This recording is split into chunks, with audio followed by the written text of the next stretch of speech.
Hello, everyone. Welcome to the eCommerce podcast. Today, we're here in downtown Zurich at the Mondelez International Europe headquarters. And with us, we have Rossana Rizzotto and Lucia Ronchi. Welcome to the show. Thank you, Mark.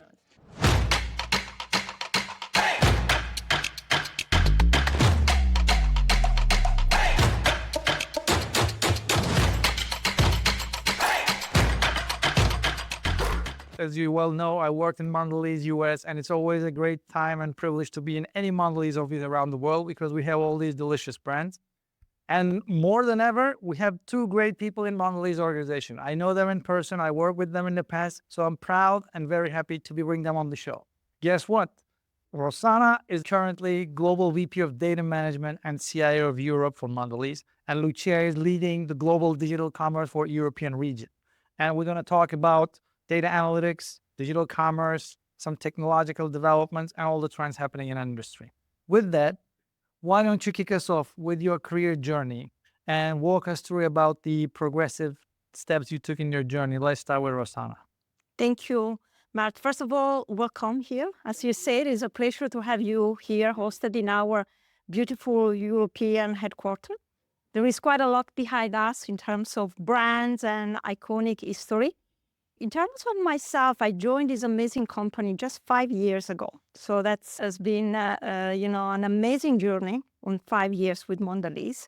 Previous to Mondelez, I've been only in two companies. I grew in Unilever, which is a big giant. It's a company that really brought me a lot in terms of who I am today as a leader. And my career has been a very peculiar one because today I am sitting in IT, but I think across my career I've been moving across transformation that had a huge component of technology enablement and as well data. We'll talk around the journey on the importance of data and how data and technology, they go hands on hands, are the bread and butter of everything today. I spent 14 years with Unilever, and then I joined an American family-owned company. So it was an interesting step in my career. I joined S.C. Johnson, a family owned by 5 generations. I mean, different portfolio, less exciting product maybe, but very, very insightful journey where I spent 9 years of my career transforming, leading as well there. And then since 5 years, I'm here. I have to say that has been an amazing journey, reconnecting as well with a CPG company and the lovely, amazing brands we have in our portfolio. Delicious brands. And Lucia. So I started a little bit long ago with Mondelez. At that time, it was called Kraft. Yes. Kraft General Food. My career is basically commercial. I started in marketing and I spent 10 years in marketing when the marketing was end-to-end process. Then I moved to trade marketing and category planning for Southern Europe, and most recently in sales as a sales director for Italy. And then 6 years ago, I joined the Mondelez family in Europe, leading the digital commerce. Having said that, I must say, if you ask me why I stayed so long with Mondelez, I could say it differently and tell you that I work for a coffee company, for a grocery company, for a cheese company, and most recently with energy bars, chocolate, bakery, and biscuits. So looking at the business from very different angles and with a wide experience that really got me excited. With a broad brand portfolio like this and with so many dynamic progress of the company itself, separation from Kraft and developing new initiatives, it feels like different companies within the same family, right? Absolutely. And as you describe your journey and as you walk us through, I am smiling because I see that, okay, I've been also following similar steps because I come from sales background. I switched to digital marketing. Now I'm focusing on data analytics. So we have a lot to talk about today. And I have really good question around that. I'm really happy to be talking about this. So as you know, I moved from United States to Europe just a year ago, and I worked in New York and North America 80% of my career. Now I came here for an opportunity and also enjoy the European culture, but I want to hear from your perspective. Why European market is different when it comes to digital commerce and data analytics? How do you see it from local dynamics? Can you give us a little bit of landscape or snapshot of the European picture? What I would say first is the complexity of the European landscape is by itself something that is very different from what you can experience in the US or in North America in general. The different from all the most visible aspect, that is different languages, different legal systems, sometimes different currencies Bureaucracy. and bureaucracy. That is definitely something that is changing the kind of way of working that we might have locally, but also the development of the trade has been rather different, especially when you think of digital commerce. And it's not a case that, for example, Mondelez footprint is predominantly an omnichannel customer. And as well, when you look at the development of business online, Right. insisted with omnichannel, brick and mortar, digitalization that they are following. And then you get into pure play. While if you're comparing with your experience in North America, where pure players are the ones that are leading. But altogether, we are fastly evolving, especially after the pandemic. It made a huge difference. What makes me very proud of for Mondelez is that we are currently playing across all the different retail environments. So omnichannel is definitely something that has solid implication for the way we develop the business, the way we partner with customers, the way we need to be part of their joint business plan or joint value creation. But then pure players are coming. Amazon is one of the most important customers that we have, but also last milers and not last B2B, that is a good part of our business that is rapidly developing in Europe. And D2C, where we play a different role, especially for what you were mentioning about the legal system, legislation, and bureaucracy. Definitely dynamic and fast evolving, I guess. But I'm also curious about the data landscape. What about the analytics part of it? There are two aspects that I will layer on top in terms of the fragmentation of the landscape and how do you drive standard and adoption of capability, both from a data ownership and governance standpoint, but as well in terms of solution and capability that fit the maturity and the archetype of the market. Right. And that is probably at the intersection of finding the level of complexity that you want to embed in your internal processes versus the relevance that you need to have when you go to the market with solution, but as well the way you basically respectfully manage as well the specific of the market. I give an example into the data space. We as a company have embraced standard, and you name it, being this GS1 standard and so. But when you go in a reality like Europe, you will see that even if everyone claims the adherence of those standards, that are always specific. They come from the market, from the retail power, but as well from the regulation. I think everyone knows in Europe, GPDR, the European community, we add a layer on top to the specific of the market, is something that day in and day out we need to adopt and do business with, remaining compliant, but as well finding that sweet spot in between complexity and relevance for the market. And still drive growth on top of it. Absolutely. Yeah. But again, I think some of this might sound like challenges compared to the more uniform or homogeneous markets, let's call more North America. I feel there is a lot of opportunity as well. So I want to hear, because as you mentioned your career and the roles you're holding right now, these are not easy roles. I think there's a very few percentage of people who can manage a global portfolio like Mondelez. So I'm looking forward to learning some tips from you today. Where do you see the opportunities in the European market when it comes to omnichannel digital commerce and when it comes to data capabilities? You mentioned some challenges. Where are the opportunities? Well, first of all, especially when you think of grocery business and fast-moving consumer goods, snacking is our core market. Love snacking. Yeah. Right? But this is where you can see still some room for improvement and growth compared to other categories like baby food or pet care, where the development of the business is already at a higher level or advanced level. For Mondelez, where I see the opportunities are actually the application of new technologies, where we can really make the difference in terms of giving a reply to the consumer needs, but also enhancing the consumer experience that we are proposing to our consumer and our shoppers. So if I think of the landscape that we have in front of us, being, as we said, our business predominantly with omnichannel customer, there are different areas. One is the upgrading joint business plan that we might have. So it's joining as we are partnering business and we are giving the reason for our success by the collaboration. In the same way, if I think of the quality of the collaboration that we might have with customers that could really bring us all to a different level of growth and quality of the business that we are doing. And the second is the application of technologies, which is fastly developing in Europe as well, as you can see also in the US. Different ground to apply it, but also for Europe, we have a brilliant teacher in front of us.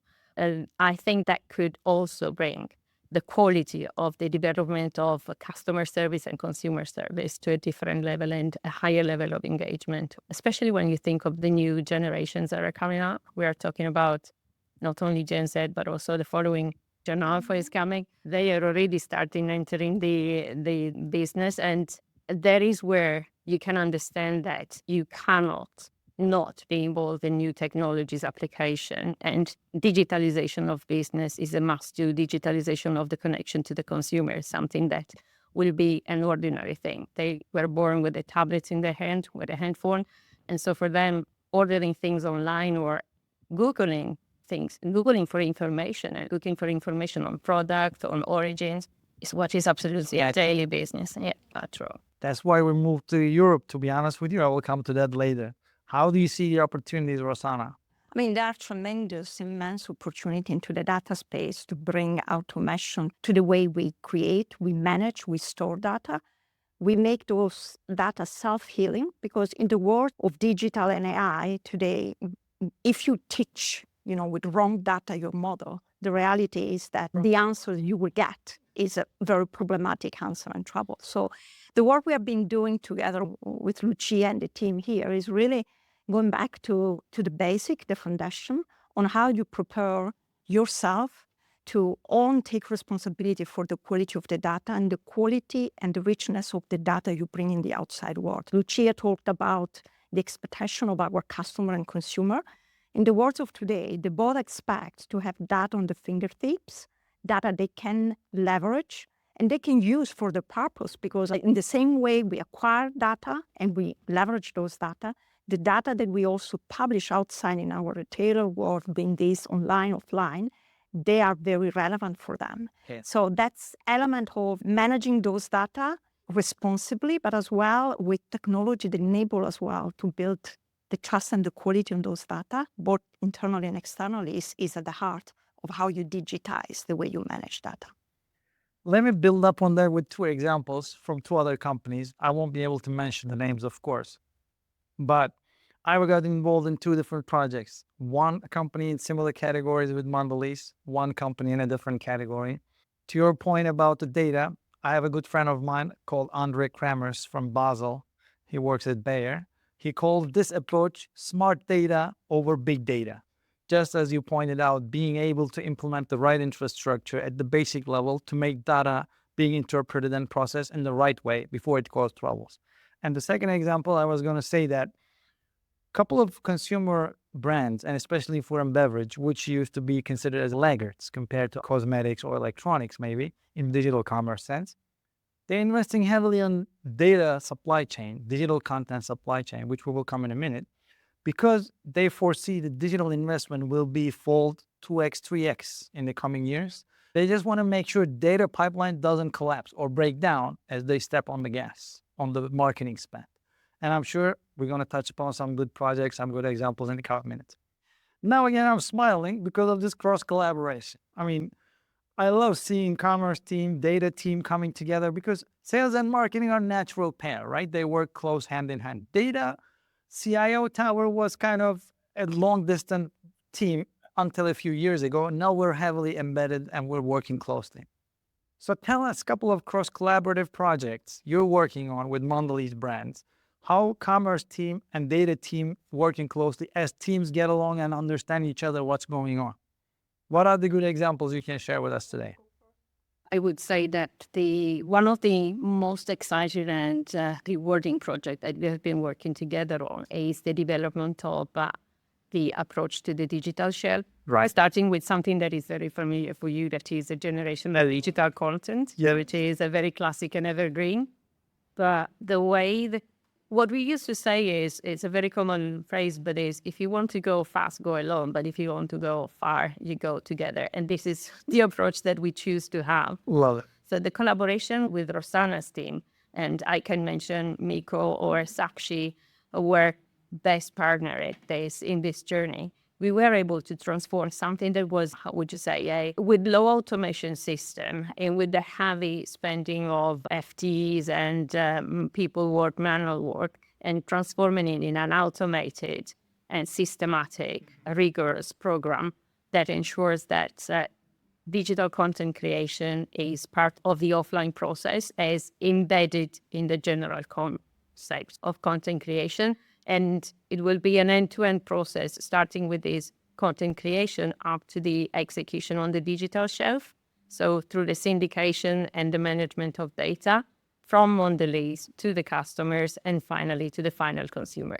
And what makes us most excited is the perspective of what will come in the next year. That is the customization and personalization of the landing page for the final consumer.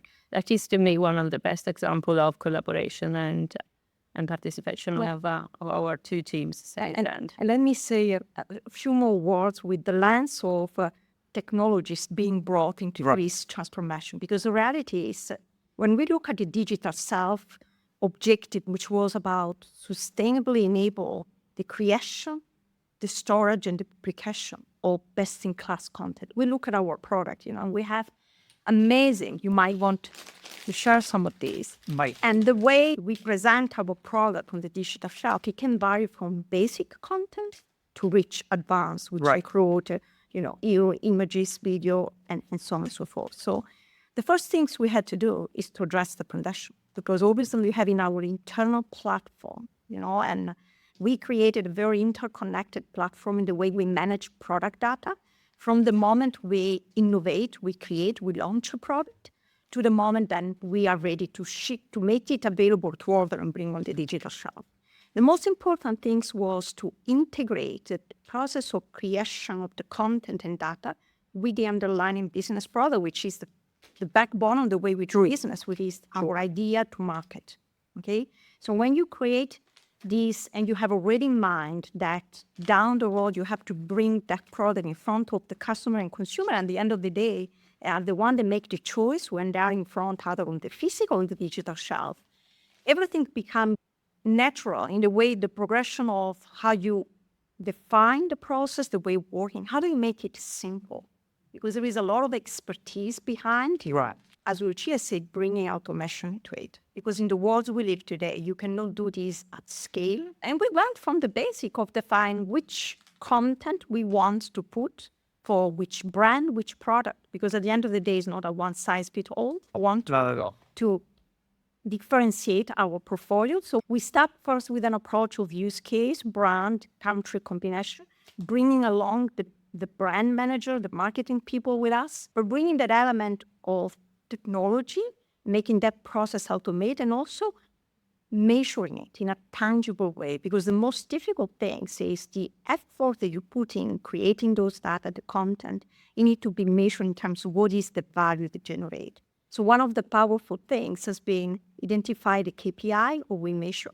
So the people see the result of the work they do, combine these different teams, so the brand team, the technology team, the data team, and measure it in terms of your improvement. Because what you don't measure, you don't improve. And it's one of the powerful levers for internal adoption and engagement with the tools and the system you build. So the more people adopt these technological solutions and engage more, the success of the flow even gets better.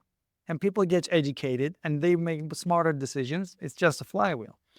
Okay, this is challenging, of course. How do you manage this global complex data management infrastructure projects and across 14, 15 business units? Yeah, I mean, the number one thing, it was coming with a little bit of a mantra of how you do not pretend to make everyone a smart data expert. Because the reality is there is an element of expertise that need to reside in certain profile and goes a little bit along the journey that I've been going with the team in the 5 years that I've been here. When I came, I took responsibility of what was called the master data team. We start connecting and building as the 7th step. How do you create a product data? Because at the end of the day, for a CPG company, and how do you build the expertise across a process which is very, very fragmented and decentralized in the ways in maintaining the company? So we basically brought that as a mantra. So the 7th step of creating across the commercialization process and matching this with the role and responsibility of the different team, the cross-functional team that have to come together. And then as I mentioned, we had to go through a big element of looking at our technology landscape. We had amazing technology landscape, but they were not interconnected.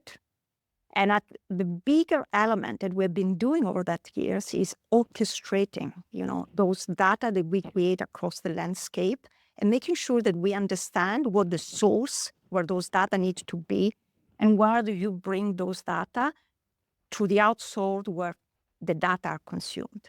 So that's been a huge journey, including building the capability of the team. We used to work a lot internally with external party, being this agency storing our data, as well as technology partner, implementing those technology for us. So the step number one that I had to take is a big word in the world of today where everything get outsourced, is in-source knowledge and capability. Right. And grow that knowledge and capability across the different team, because there is knowledge that need to reside in the business, because at the end of the day, that ownership of the data needs to be at the edge of the business.